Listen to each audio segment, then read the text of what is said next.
Inversion শব্দের অর্থ হচ্ছে উল্টো বা বিপরীত, ঠিক আছে, বিপরীত হওয়া।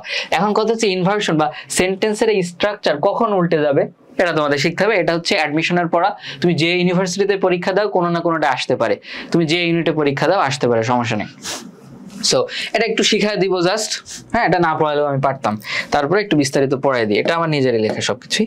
সো এখানে তোমার বলতেছে যে ইনভার্সন কখন হবে। দেখো বাক্যের শুরুতে, যদি বাক্যের শুরুতে অনলি থাকে, কি থাকে অনলি, এই যেমন এখানে অনলি রয়েছে, হ্যাঁ, আর কি থাকে নট অনলি, এই যে নট অনলি রয়েছে। সো অনলি নট অনলি থাকলে সেখানে ইনভার্সন হয়, মানে সেন্টেন্সের স্ট্রাকচার উল্টে যায়। উল্টে যাওয়া বলতে দেখো এখানে তোমার বলছে অনলি বাই ওয়ার্কিং টুগেদার, শুধু একসাথে কাজ করেই, হ্যাঁ, এখানে বাক্যটা এরকম ছিল যে we can solve this problem, আমরা এই সমস্যাটার সমাধান করতে পারি। কিন্তু এখানে কি রয়েছে, can we solve this problem, তার মানে উই, এই যে উই সাবজেক্টের পূর্বে হচ্ছে তোমার অক্সিলারি ভার্ব ক্যান চলে গিয়েছে, এরপরে তোমার মেইন ভার্ব এসেছে, তাই না, উল্টে গেল না? হ্যাঁ,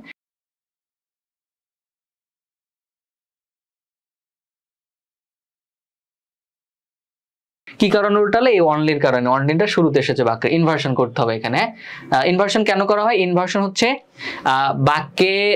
বাক্যের অর্থকে জোর প্রদান করার জন্য, ঠিক আছে, দৃঢ়ভাবে বলার জন্য, এমফাসাইজ করার জন্য ইনভার্সন এর নিয়ম ইউজ করা হয়। সো এখানে উল্টে গেছে নিয়ম যে only by working together can we solve this problem. তুমি যদি এভাবে ইউজ করো, তোমার যে ফ্রেন্ড জানে না সে বলবে এটা আবার কি ধরনের সেন্টেন্স, তুই তো সেন্টেন্স ভুল লিখছিস, এটা তো ইন্টারোগেটিভ তুই তো এটা হচ্ছে ইন্টারোগেটিভ সেন্টেন্স করে ফেলছিস।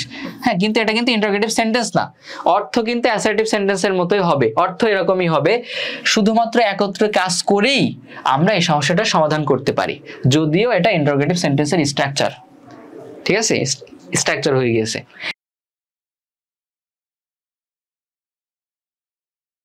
এরপরে দেখো আরেকটা হচ্ছে নট অনলি, কি আছে, এই বাক্যটা এরকম ছিল মূলত, নট অনলি আই ওয়েন্ট দেয়ার।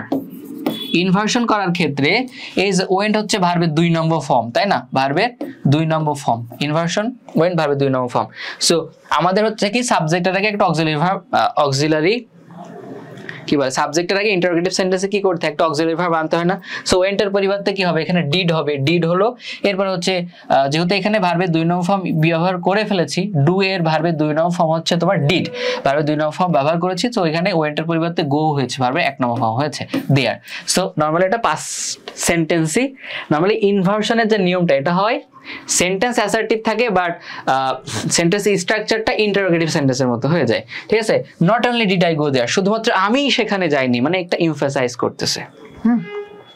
এটা ভালো করে দেখো ইনভার্সনের নিয়ম, হ্যাঁ।